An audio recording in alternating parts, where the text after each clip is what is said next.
Assalamualaikum warahmatullahi wabarakatuh. Salam sejahtera untuk kita semua. Semoga rekan-rekan yang menyaksikan video ini dianugerahi kesehatan dan kebaikan selalu. Baik, edisi omongan kita kali ini membahas mengenai retorika ya. Nah, kalau kita berbicara retorika dan mengacu pada historis di dalam filsafat barat, di dalam pemikiran barat, maka tradisi retorika tersebut mengacu pada kelompok yang disebut sebagai golongan sofis ya. Tapi yang jadi soal, kita lumayan sulit gitu, atau bahkan sangat sulit ya, ketika ingin mempelajari bagaimana pemikiran dan kiprah kelompok sofis tersebut ya. Karena biasanya kita tahu mengenai kiprah dan pemikiran kelompok sofis dari sumber kedua atau bahkan sumber ketiga ya, yaitu melalui tulisan-tulisan Plato dan Aristoteles ya. Nah, pada intinya ya, menurut pengamatannya Plato yang dalam hal ini mewarisi semangat gurunya yaitu Socrates, memandang bahwa retorika yang dikembangkan oleh kelompok sofis tadi hanya sebagai alat untuk memanipulasi guna kepentingan-kepentingan pribadi, baik material maupun akses terhadap kekuasaan dari kelompok sofis itu sendiri. Nah, jadi ya rekan-rekan sekalian, Plato sudah berada pada tahap yang begitu sinis terhadap kelompok sofis tadi. Walaupun saya disclaimer dulu memang ada cara pandang lain terhadap kelompok sofis ini ya. Ada yang menyebut bahwa yang sesungguhnya dipraktikkan oleh kelompok sofis, minimal sebagiannya ya, sesungguhnya adalah untuk mempertanyakan kebenaran atau mempertanyakan norma-norma dasar ya. Jadi tidak selalu dengan cara pandang yang sinis seperti yang dipahami oleh Plato yang mewarisi semangat gurunya tadi ya. Nah, ada filsuf lain yang juga murid Plato yang bernama Aristoteles ya. Nah, Aristoteles ini ya, rekan-rekan sekalian, begitu keras juga mengkritik kelompok sofis ini. Tapi yang membedakan antara Aristoteles dengan Plato ya adalah Aristoteles bisa disebut ya berupaya dalam tanda kutip untuk menetralisir retorika ini ya. Dalam tanda kutip sekali lagi. Karena retorika menurut Aristoteles bisa juga menjadi ilmu yang bermanfaat ketika retorika tersebut diarahkan atau tujuannya sebangun dengan kebenaran, keadilan, virtue atau kebajikan. Jadi bukan seperti yang dipraktekkan oleh sebagian kelompok sofis yang memanfaatkan retorika untuk kepentingan materi pribadi, atau bukan seperti kelompok sofis atau sebagian kelompok sofis yang mempraktikkan retorika ya untuk alat memanipulasi orang lain. Nah, menurut Aristoteles retorika ya, walaupun dia memang retorika ini memang ilmu untuk mempersuasi ya, untuk mempengaruhi orang lain gitu, melalui sarana argumentasi ya, melalui sarana saat itu memang melalui lisannya gitu. Walaupun ya retorika ya bisa kita kembangkan tidak hanya terbatas pada lisan tapi juga tulisannya. Tapi pada intinya retorika ya secara sederhana bisa kita terjemahkan sebagai ilmu untuk mempersuasi orang lain agar pikiran-pikiran kita ya bisa memiliki pengaruh terhadap pikiran orang lain, atau agar orang lain bisa sejalan, bisa satu visi dengan kita. Jadi sesungguhnya ya retorika sekali lagi ya bisa digunakan untuk hal-hal yang benar ya. Nah, konsekuensi dari cara pandang Aristoteles tadi ya, dia menulis buku yang berjudul Retorika memang ya, walaupun dibacanya memang susah karena apalagi ya kalau kita baca tulisannya Aristoteles itu mengacu pada diktat-diktat kuliah Aristoteles di Lyceum ya, rekan-rekan sekalian. Jadi ya kita ya belum tahu apakah Aristoteles sesungguhnya memang berniat untuk membukukan diktat-diktat kuliahnya tadi atau tidak kan? Apakah memang dia juga memiliki niat untuk mempublikasikan karyanya secara luas atau pemikirannya secara luas atau tidak kan? Nah, tapi pada intinya ya, menurut Aristoteles ya, agar retorika itu bisa digunakan atau bisa bermanfaat untuk kebenaran, untuk keadilan, jadi tidak terbatas hanya untuk mempersuasi, tidak terbatas hanya untuk supaya orang lain bisa mengikuti kita ya.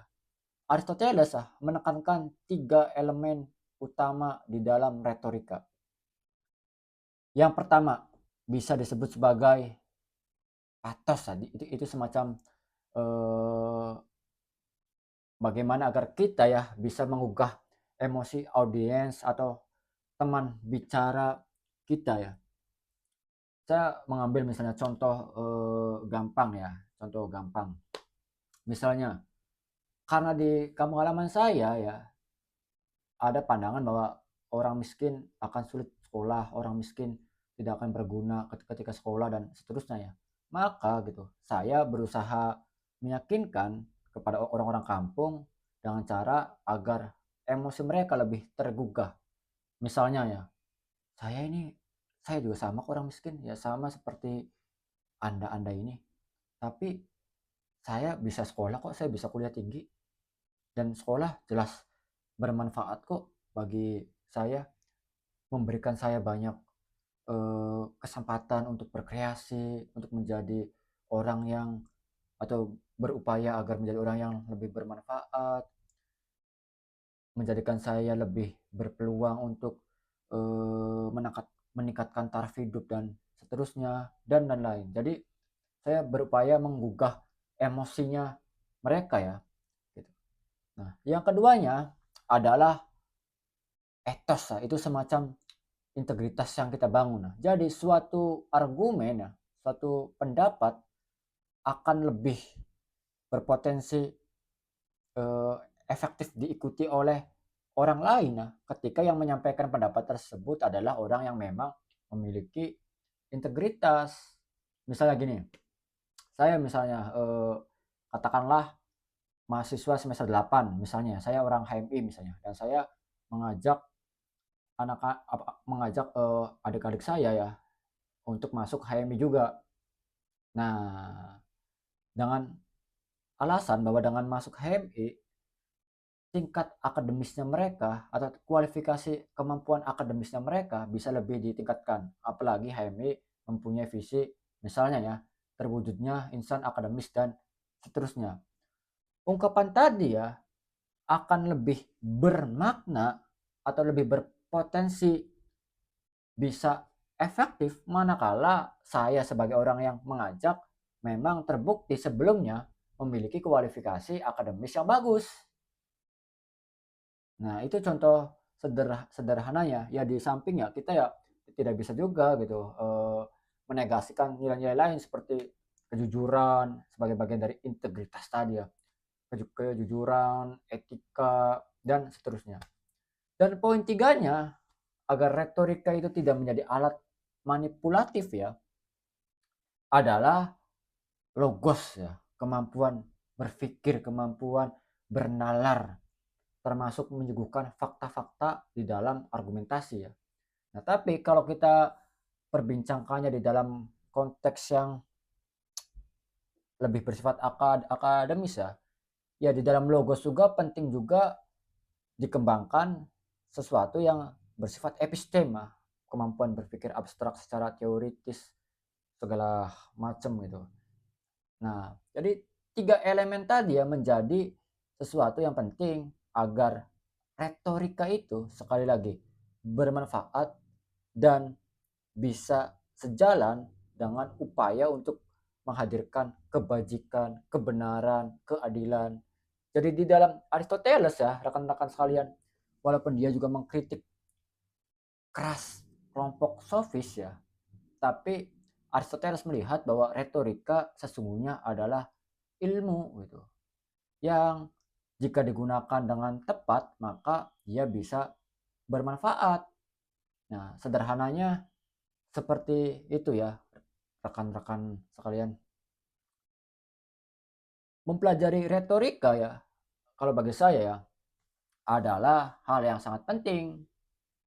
Nah, misalnya, ketika orang ahli di dalam mengembangkan hal-hal yang bersifat retoris ya, maka argumen-argumen yang disajikan baik secara lisan, baik secara tulisan akan lebih efektif ya, akan lebih dalam tanda kutip terpercaya karena tadi dibangun dengan logika yang kokoh, dibangun dengan standar etika yang jelas, dibangun dengan kredibilitas yang jelas dan seterusnya.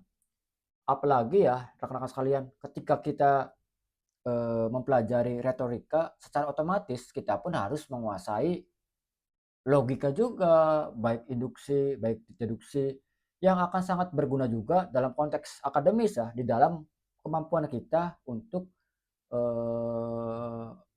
menulis suatu kajian. Salah satu tulisan yang atau salah satu tulisan atau salah satu prasyarat sebuah tulisan disebut sebagai tulisan yang baik atau tulisan yang benar ya, adalah memenuhi prasyarat atau kaidah-kaidah di dalam logika. Bagaimana misalnya premis-premis yang diajukan itu koheren atau memenuhi standar berpikir induksi ataupun deduksi dan seterusnya. Hal-hal tadi ya masih menjadi salah satu kelemahan mendasar bahkan di dalam dunia akademik kita. Jadi kalau bagi saya mempelajari retorika itu masih menjadi sesuatu yang memang sangat penting ya. Agar yang kita sampaikan, omongan yang kita curahkan tidak hanya sekedar pepesan kosong gitu, tapi lebih berbobot, lebih berisi, memenuhi kaidah atau memenuhi standar moral, memenuhi integritas, memenuhi unsur-unsur kebenaran dan seterusnya. Kalau kita berpatokan pada retorika yang dikembangkan oleh atau di dalam tradisi Aristotelian. Nah, cukup sekian dari saya. Terima kasih. Wassalam.